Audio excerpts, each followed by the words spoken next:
बाबा साहेब आम्बेडकर इन तीनों लोगों को मानते थे अपना गुरु। अपनी आत्मकथा में किया है जिक्र भारत के संविधान निर्माता, महान विचारक और समाज सुधारक भीमराव रामजी आम्बेडकर का जन्म 14 अप्रैल 1891 को मध्य प्रदेश के महू नामक स्थान पर हुआ था। उन्होंने न सिर्फ भारतीय संविधान की नींव रखी, बल्कि जीवन पर समाज में फैली असमानता, छुआछूत, जातिवाद, ऊंच नीच और भेदभाव जैसी सामाजिक बुराइयों के खिलाफ लड़ाई लड़ी। डॉक्टर आम्बेडकर ने दलितों, वंचितों और आदिवासियों के अधिकारों के लिए संघर्ष किया और उन्हें सामाजिक न्याय दिलाने की दिशा में अनेक महत्वपूर्ण कार्य किए। दलित समाज के लोग आज भी उन्हें बाबा साहेब कहकर श्रद्धा से याद करते हैं और उन्हें अपना मार्गदर्शक, प्रेरणा स्रोत तथा गुरु मानते हैं।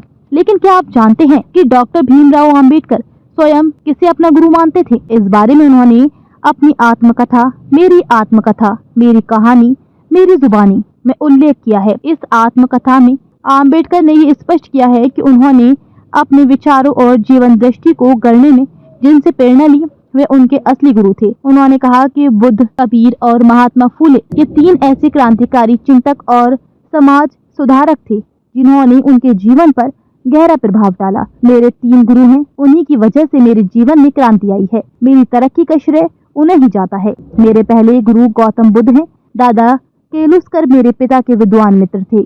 उन्होंने गौतम बुद्ध का चरित्र लिखा था। एक समारोह में केलुस्कर गुरुजी ने मुझे बुद्ध परित भेंट किया। उस पुस्तक को पढ़ने के बाद मुझे एक अलग अनुभव हुआ। बौद्ध धर्म में ऊंच नीच का कोई स्थान नहीं है। बुद्ध का चरित्र पढ़कर मेरा रामायण, महाभारत, ज्ञानेश्वरी आदि ग्रंथों से विश्वास उठ गया। मैं बौद्ध धर्म का अनुयायी हो गया। दुनिया में बौद्ध धर्म जैसा कोई धर्म नहीं है। यदि भारत को जीवित रहना है तो उसे बौद्ध धर्म स्वीकार करना होगा। मेरे दूसरे गुरु संत कबीर हैं। उनमें रत्ती भर भी भेदभाव नहीं था। वे सच्चे अर्थों में महात्मा थे।